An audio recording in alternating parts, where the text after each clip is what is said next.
Lagay ng mga dam sa mga lugar na apektado ng Bagyong Tino at ang pagdiriwang ng Rice Awareness Month. Ating pag-uusapan kasama si National Irrigation Administration Administrator Engineer Eduardo Guillen. Admin Guillen, magandang tanghali po. Hi, magandang tanghali po sa ating lahat. Good afternoon po. Admin, una po sa lahat, matapos po ang pananalasa ng Bagyong Tino sa Visayas, ano na po yung kasalukuyang lagay o sitwasyon ng mga pangunahing dam sa Western Visayas, pati na rin po sa Central Visayas? Well, okay naman po yung ating mga high dams, ano po. In fact, ito pong ating dam, yung ating Halaor Dam, ano. Malaking tulong po ito na nakapagpabawas po ng baha dito sa kanyang downstream areas. In fact, ang na-contain niya na tubig nitong kasalukuyan ng bagyo is nasa 20 million cubic meters, ano po. So malaking bagay po talaga yan. But of course, yung ating mga diversion dam ay patuloy lamang po yan.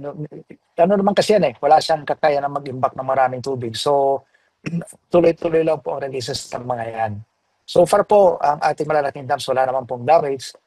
Kung meron man sa ating mga irrigation canals ay this week po, magbibigay sila ng final assessment po sa atin.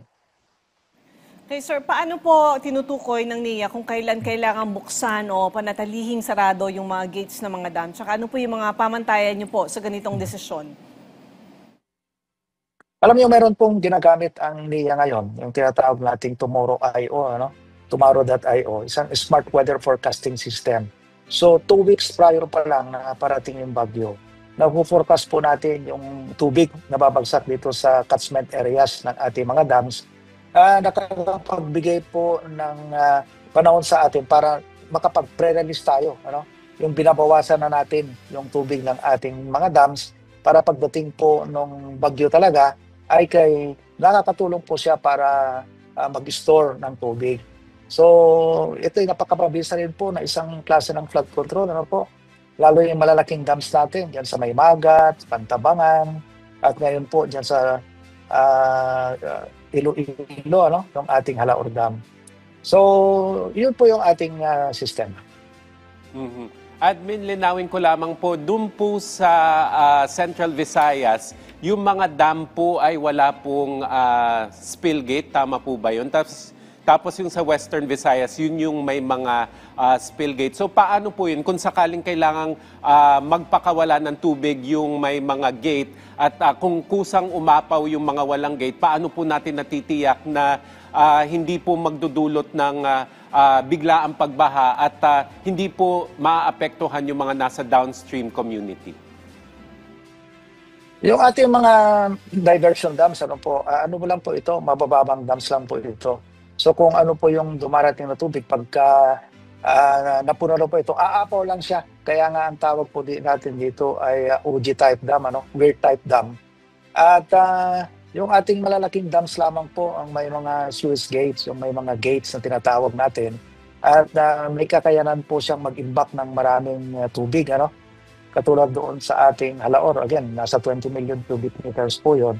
So ito po ang nakakatulong po sa pag-mitigate ng baha, yung malalaking dams. Kaya nga, di ba, lagi pong sinasabi ng ating presidente ay ito ang tutukan natin na ipagawa. So ngayong taon nga na ito, sir, 3 dams ang kanyang talagang tinutukan para mapunduhan. Yung Balog-Balog Dam yan sa May Tarlac, yung ito pong Tumawini River Impounding Dam yan po sa Tumawini. At saka yung Inisaip, itatayo naman po dyan sa may Abra. At next year po, yung Panay River Dam naman para makatulong po dito sa Panay area, lalo dito sa Rojas City.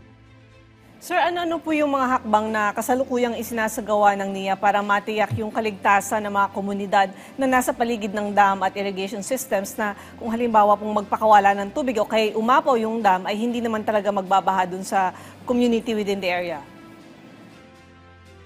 Alam niyo, patuloy naman po tayo nakikipag-ugnayan, lalo sa mga local DRRMC offices ay meron po tayong standard protocol po ng communication sa kanila. Kung mayroon mang chance na magpakawala tayo ng tubig sa ating mga dams. At again, ang maganda po dito sa ating mga high dams ay malayo pa yung bagyo, nagpapakawala na tayo ng tubig dyan eh. Kaya pagdating po na nandyan na po yung bagyo at kalakasan po ng ulan, dyan naman po yung time na nakasara yung mga gates natin. So, malaking tulong po talaga, no? Yung ating mga dams, lalo dito sa may Magat area. Kung wala lang po yung ating Magat Dam, sabi nga ng mga residente, yung mga local officials dito sa downstream, lalo na sa Tuguegarao City, ano po, lalo sanang kawawa ang baha ng ating mga downstream communities kung wala yung high dams natin. Kamusta naman po, sir, yung paghahanda po ng NIA sa papasok po na sama ng panahon na posibleng umabot po o maging super typhoon? As of today po, nag-preemptive release na po tayo sa ating dam sa Magat. Ano po? Pero itong Pantabangan naman natin ay malayo pa po mapuno yan eh. So again, ayon dito sa ating smart weather forecasting system, yan po ang kagandahan ngayon at meron tayo niyan. Na-forecast po natin yung volume ng babagsak na tubig sa mga catchment areas. So hindi ho tayo nagsasayang ng tubig. Dati-dati po, nung wala po yung sistema natin na yan, pag may paparating na bagyo, pag kinakabahan yung ating mga engineers, nagpapakawala talaga ng tubig. You know? Tapos bigla namang mahina pala yung ulan. Pero ngayon po, more precise po tayo. Kaya halos po yung ating mga dams ngayon ay nandoon sa talagang maximum level na makapagbigay po ng patubig sa ating mga magsasaka. Sir, sa ibang usapin naman po, ngayong ipinagdiriwang naman natin itong Rice Awareness Month, paano po nakikibahagi ang NIA sa layunin na mapalakas pa ang lokal na produksyon ng palay at mabawasan yung pag-angkat ng bigas mula sa ibang bansa? Alam niyo po, mayroong magandang project ang NIA ngayon eh. Yung ito pong pagbabago ng ating cropping calendar. Napansin po namin anong binago natin yung cropping calendar natin, nadagdagan yung ating tinatawag na cropping intensity. Ang taya ng NIA for 2025 alone, mayroong 350,000 hectares po na nadagdag po, na nataniman ng extra dito sa ating rice production. So that would mean around 2 million metric tons na karagdagan sa ating production. And of course, hindi lamang po yan, yung napakaganda rin ng programa ng ating Pangulo ngayon, yung pagbibigay ng mga farm equipments, lalo na yung rice processing system sa ating mga farmers para makapture nila yung value added ng rice production. Kasi ang gusto ng ating Pangulo po ay i-empower mismo yung ating mga farmers para hindi lamang sila umaasa dito sa mga traders. Bagkos, sila man ay makapture nila yung value added ng rice production para mas malaki po ang kita ng ating mga magsasaka. Admin, yung palagiang hamon po ng ating mga magsasaka ay yung either kulang po yung tubig na umaabot sa kanila o hindi talaga umaabot yung tubig sa kanilang mga taniman o sa kanilang mga palayan. So ano po yung mga proyekto ng pamahalaan, particular po ng NIA sa mga susunod na buwan at susunod na taon na makatitiyak po na tuloy-tuloy at magiging maayos yung ating patubig para sa ating mga magsasaka?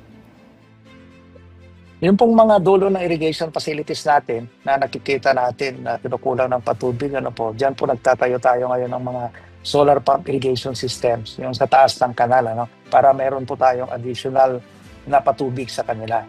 Hindi lamang po yun, dito sa ating farm consolidation, pagka nakita po namin na talagang hindi abutin ng patubig yung mga dulo ng irrigation facilities, kinoconnect po natin sila sa DA para magtanim naman ng high value crops. So ibig sabihin, hindi ho ibig sabihin na pag hindi na nakapagpatubig ng tama ay hindi na magtatanim. But of course, ay nagka-high value crops naman po sila. At meron tayong magandang programa sa NIA ngayon, yung alternate wetting and drying technology natin, na kung saan nakakatipid po tayo ng around 20 to 30% ng tubig. At malaking tulong din po ito sa ating mga magsasaka kasi alam niyo, ito isang uri rin ng carbon credit sequestration, So nakakatipid na kami ng patubig dito, dumadami yung ani ng ating mga magsasaka at may extra income pa sila from itong carbon credit sequestration. Sir, may bagong technology po ba o initiative ang NIA para mapahusay o ma-improve ba yung sistema ng irigasyon at matulungan palalo yung mga magsasaka natin? Yes, tama po yan. In fact, alam niyo po itong sistema ng NIA, yung ating smart weather forecasting system. Ano ho? Meron tayo yung Tomorrow.io, yung ating sistema rin dito sa ating solar pump irrigation system, ano po, na satellite na mamonitor po natin ng soil health and plant health ng ating mga palayan through satellites, at nakakapag-advance po tayo sa ating mga farmers ang tamang sistema nila para po ma-address yung mga concerns sa kanilang palayan. Ito po ay nagsimula lamang po last year at nagte-training na po tayo sa ating mga farmers ngayon para totally po na mapakinabangan nila itong bagong smart climate at farming technology po ng NIA.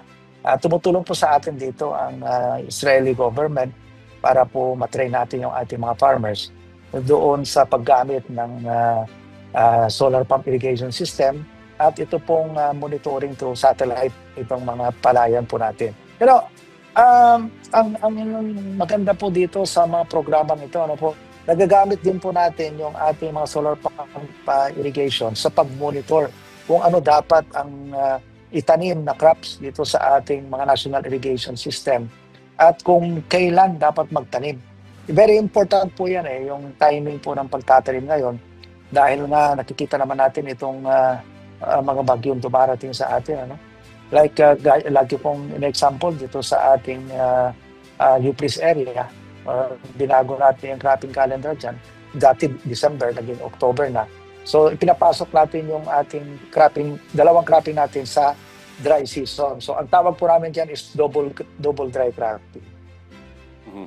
Bilang panghuli, Admin, mensahe na lamang po sa ating mga kababayan at ating mga magsasaka patungkol po sa Rice Awareness Month, in line din po sa mga tagubilin ng ating Pangulong Ferdinand R. Marcos Jr. na payabungin o pataasin pa po ang ating rice production. Well, alam niyo po, ngayong Rice Awareness Month ay paalala natin sa lahat na huwag sayangin po ang bigas kasi bawat butil po ng